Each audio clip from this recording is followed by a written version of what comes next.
ప్రకాశం జిల్లా టంగుటూరులో మంత్రి డోలా శ్రీ బాలవీరాంజనేయ స్వామి పర్యటించారు.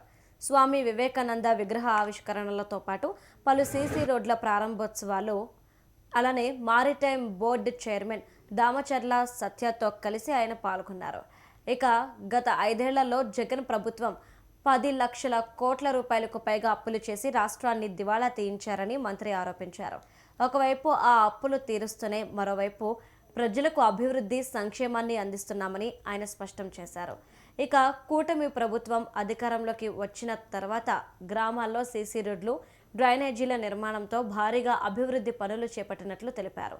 ఎన్నికల్లో చెప్పినవే కాకుండా చెప్పని హామీలను కూడా అమలు చేస్తున్నామని మంత్రి అన్నారు.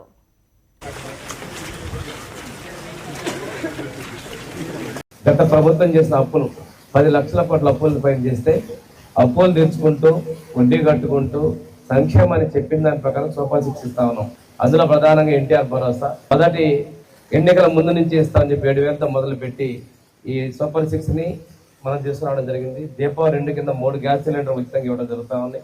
అదేవిధంగా తల్లికి వందనం, ఎంతమంది పిల్లలుంటే అంతమందికి అన్ని 13,000 ఇవ్వడం జరిగింది, వాళ్ళ అకౌంట్లో వేసాం. అన్నదాత సుఖీభావలో భారతదేశంలో ఎక్కడ లేని విధంగా 20,000 రైతుకి ఇస్తామని చెప్పి కూడా 14,000 ఇవ్వడం జరిగింది. ఇక్కడ ఒక విషయం ఏంటంటే సాంఘిక భద్రతా పెన్షన్లు 4,000 కావచ్చు, దివ్యాంగులకు 6,000, 15,000 భారతదేశంలోనే అత్యధికంగా ఇస్తున్నటువంటి ప్రభుత్వం మన ప్రభుత్వం.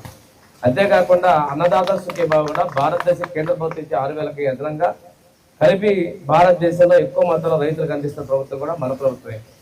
కానీ ఇప్పుడు ఉచితంగా బస్ పాస్ కూడా, మహిళా శక్తి బస్ కూడా అన్ని వర్గాల మహిళలకు ఇచ్చారు.